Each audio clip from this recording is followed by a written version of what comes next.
آج کی گفتگو میں چند ایک چیزیں انشاءاللہ واضح کی جائیں گی۔ نمبر 1، احادیث کی روشنی میں شب برات کی حقیقت کیا ہے۔ دوسری چیز، شب برات کا جو موجودہ ماڈل ہے وہ کس حد تک قابل قبول ہے اور کس حد تک نہیں۔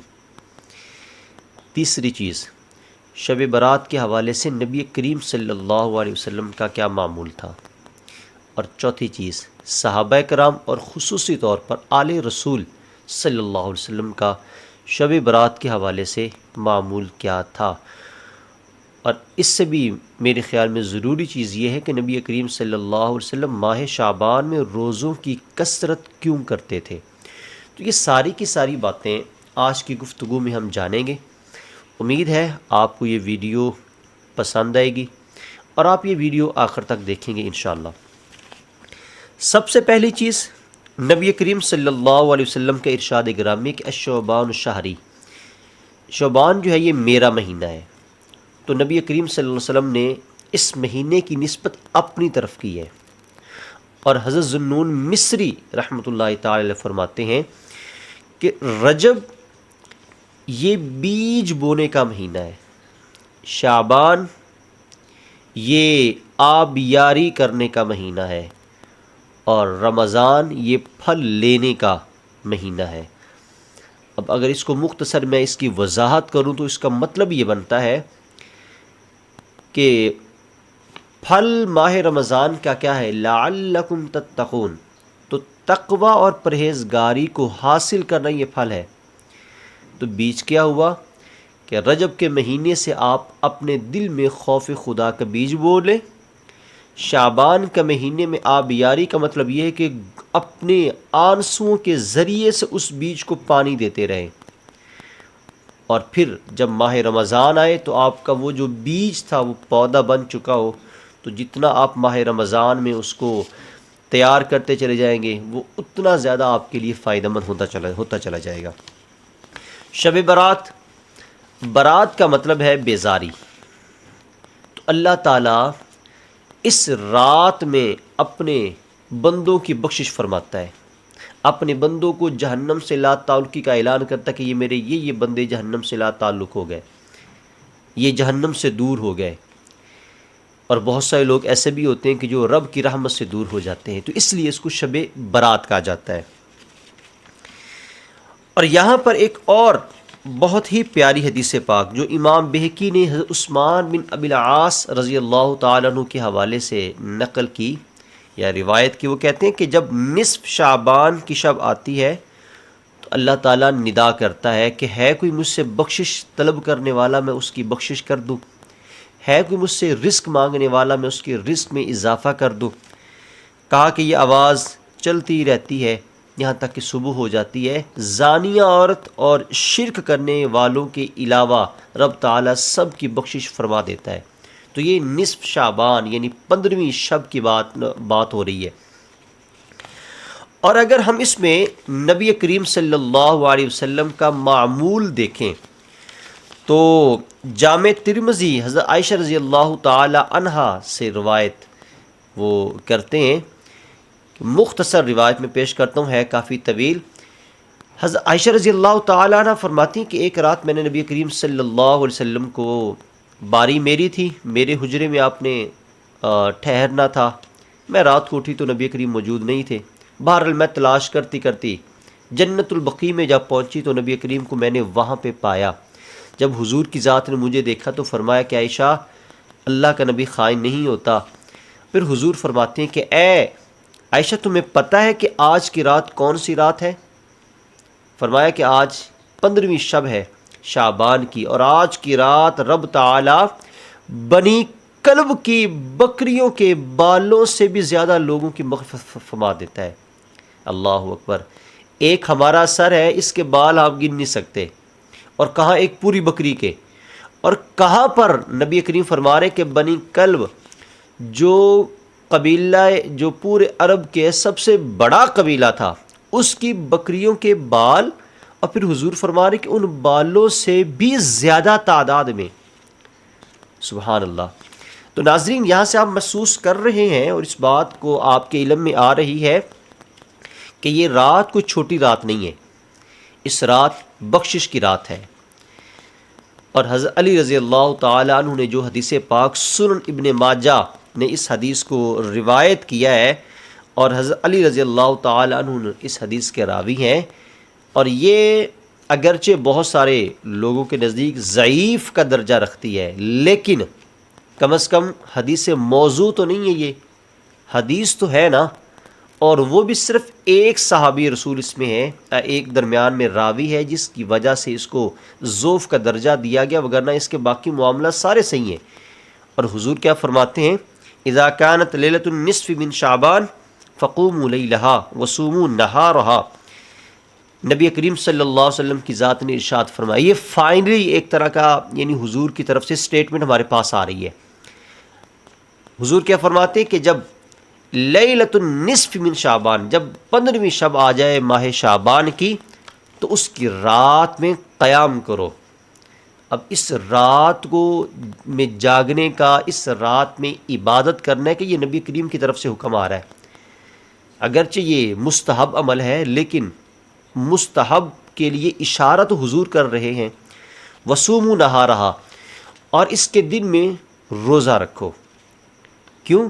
اللہ تعالیٰ آسمان دنیا پر تشریف لے آتا ہے اپنی شان کے مطابق، اور ساری رات اس کی طرف سے ندا ہوتی رہتی ہے کوئی مجھ سے معافی مانگنے والا، ہے کوئی مجھ سے رزق میں اضافہ طلب کرنے والا، ہے کوئی مجھ سے بخشش مانگنے والا، حتیٰ کہ صبح کی جب اذان فجر ہوتی ہے تو اللہ تعالیٰ اپنی شان کے مطابق وہاں سے عرش اولیٰ کی طرف جاتا ہے۔ وہ اس کی شان ہے، وہ آتا کیسے، وہ جاتا کیسے، اس کے مسئلے ہیں، یہ ہمارا سوچنے کا کام نہیں ہے۔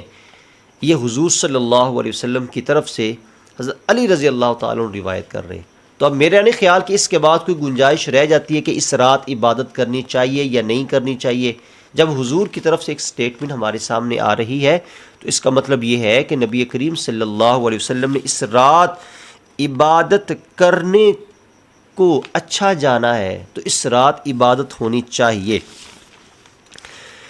اب آل رسول صلی اللہ علیہ وسلم اس رات کو کیسے گزارتے تھے؟ حضرت امام حسن مجتبیٰ رضی اللہ تعالیٰ عنہ سے امام طاؤس یمانی، یہ بات جو ہے یہ امام سخاوی نے القول البدیع میں اس کو ذکر کیا ہے، باب الصلاۃ علیہ فی شعبان، صفحہ نمبر 207۔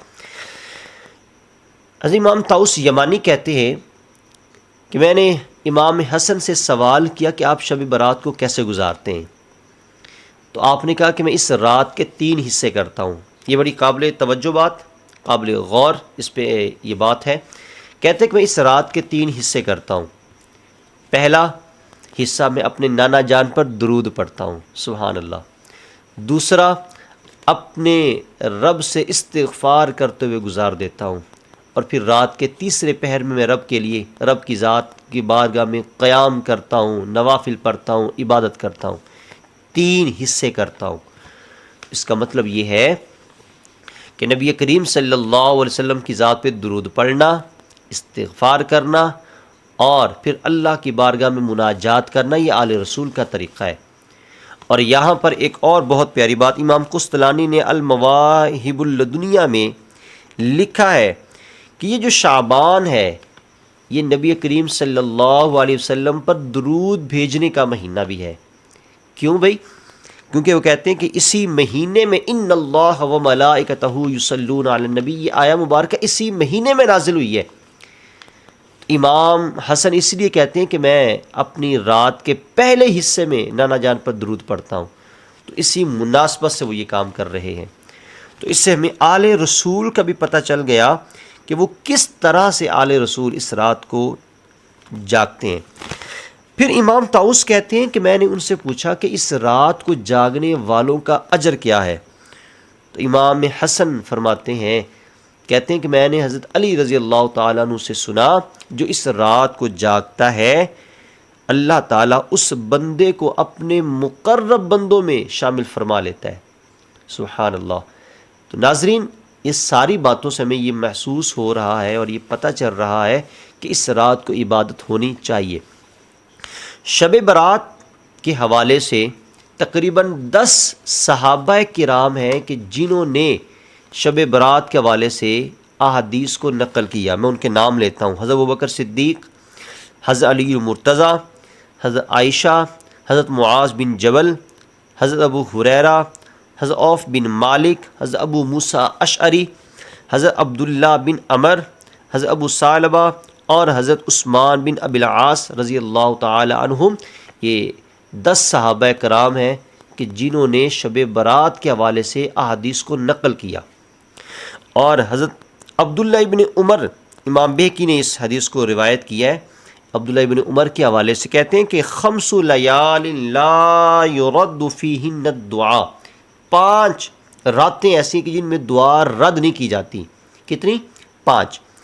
لیلۃ الجمعۃ واول لیلۃ من رجب ولیلۃ النصف من شعبان ولیلۃ العید ولیلۃ النحر، پہلی رات جمعہ کی، دوسری رجب کی پہلی رات، تیسری 15ویں شب ماہ شعبان کی، اور لیلۃ العید عید الفطر کی، اور عید الاضحیٰ کی جو رات ہے. یہ 5 راتیں ایسی ہیں کہ جن میں اللہ کی ذات بہت حد تک دعا قبول فرماتا ہے. تو ناظرین، ان ساری باتوں سے ہمیں کیا پتہ چل رہا ہے؟ ہمیں یہ پتہ چل رہا ہے کہ اللہ کی ذات 15ویں شعبان کی رات کو اپنا خصوصی رحمت نازل کرتا ہے. اب رہا یہ سوال کہ نبی کریم صلی اللہ علیہ وسلم اس شعبان میں روزے کثرت کے ساتھ کیوں رکھتے تھے؟ اسامہ بن زید رضی اللہ تعالیٰ عنہ، حضرت عائشہ اور حضرت ابو ہریرہ، ان 3 صحابیوں کی طرف سے اور اماں جی عائشہ کی طرف سے خصوصی طور پر یہ سوال کیا گیا حضور کی ذات کے لیے، یا رسول اللہ آپ شعبان میں روزوں کی کثرت کیوں کرتے ہیں؟ تو حضور کی طرف سے جواب سنیں. فرمایا کہ یہ وہ مقدس مہینہ ہے. یہ سنن نسائی نے اس حدیث کو روایت کیا ہے کتاب الصیام میں، کہ ماہ شعبان میں روزوں کی کثرت کے بارے میں پوچھا تو آپ نے فرمایا یہ وہ مقدس مہینہ ہے کہ جس میں لوگ غافل اور سست رہتے ہیں، مگر اس شعبان میں اللہ کی طرف اعمال اٹھائے جاتے ہیں. تو میں چاہتا ہوں جب میرے اعمال اٹھائے جائیں اور رب کی بارگاہ میں پیش ہوں تو میں روزے کی حالت میں ہوں. اور یہی روایت مسند ابی یعلا میں حضرت عائشہ اور حضرت ابو ہریرہ سے روایت ہے. جب حضور سے یہ سوال کیا گیا تو نبی کریم صلی اللہ علیہ وسلم کی ذات نے ارشاد فرمایا کہ اس ماہ میں مرنے والوں کے نام لکھے جاتے ہیں، تو میں چاہتا ہوں کہ جب میری بارگاہ الہی میں اجل لکھی جائے تو میں روزے کی حالت میں ہوں. تو یہ وجہ تھی نبی کریم صلی اللہ علیہ وسلم کی طرف سے روزہ کثرت کے ساتھ کرنے کے حوالے سے. ناظرین، ان ساری باتوں سے ہمیں آپ صلی اللہ علیہ وسلم کے معمول کا پتہ چل گیا. اب جتنے بھی ہمارے مسالک ہیں کم از کم اس بات پہ ایگری ہیں کہ اس رات عبادت ہونی چاہیے. سارے، میں نے تقریباً سب کو پڑھا ہے اور خصوصی طور پہ اس رات کے حوالے سے پڑھا ہے، تو سب کی طرف سے یہ بات ہے کہ اس رات عبادت ہونی چاہیے. لیکن اعتراض یہاں پہ آ کے بنتا ہے کہ جی عبادت اجتماعی ہونی چاہیے یا انفرادی ہونی چاہیے. اس میں جو ایک معتدل راہ ہے وہ یہ ہے کہ عبادت ہو چاہے وہ انفرادی طور پر ہو یا اجتماعی طور پر ہو، عبادت عبادت ہے. رب تعالیٰ یہ نہیں کہتا کہ اگر تم نے اجتماعی طور پر عبادت کی تو میں تمہاری عبادت قبول نہیں کروں گا. اگر تو رب اور اس کے رسول کی طرف سے ایسی بات ہے تو پھر قطعی طور پہ نہیں ہونی چاہیے. اس رات قبرستان جانا حضور سے ثابت ہے. عائشہ بھی گئی بعد میں، حضور نے یہ نہیں کہا کہ تو کیوں آئی، میں نے تو اکیلے نہیں آنا تھا. اگر رب کی طرف سے یہ اعلان ہے یا اس کے رسول کی طرف سے اعلان ہے کہ بھئی اگر تم کچھ 10-15 لوگ اکٹھے ہو کر آئے تو میں نے تمہارا ذکر قبول نہیں کرنا، تو پھر ممانعت ہے. لیکن جب میرے بھائی اللہ اور اس کے رسول کی طرف سے یہ ممانعت ہی نہیں ہے تو پھر میرا نہیں خیال کہ ہمیں اس پہ کوئی گفتگو کرنی چاہیے، اعتراض کرنا چاہیے. عبادت کریں، انفرادی طور پر کریں زیادہ افضل ہے، لیکن اگر اجتماعی طور پر کرتے تو ید اللہ علی الجماع، اس جماعت پر تو اللہ کے فرشتے نازل ہوتے ہیں کہ جو اللہ کے ذکر کے لیے بیٹھے ہوں، اللہ کی ذات کا ذکر کرنے کے لیے، نبی کریم کا ذکر کرنے کے لیے. تو اس لیے یہ کوئی بدعت نہیں ہے، یہ کوئی ایسا نہیں ہے. تو جو لوگ اس پہ گفتگو کرتے ہیں وہ حد سے زیادہ بڑھتے ہیں. تو یہ رات عبادت کی ہے جی، اس رات عبادت ہونی چاہیے. اپنے لیے مانگیں، اپنے مسلمان بھائیوں کے لیے مانگیں، پاکستان کے لیے اللہ سے دعائیں مانگیں، اپنے رزق کے لیے، اپنے مسلمان بھائیوں کے رزق کے لیے مانگیں، امت مسلمہ کے لیے دعا مانگیں. اللہ تعالیٰ کی بارگاہ میں دعا ہے کہ رب تعالیٰ ہمیں عمل کی توفیق عطا فرمائے.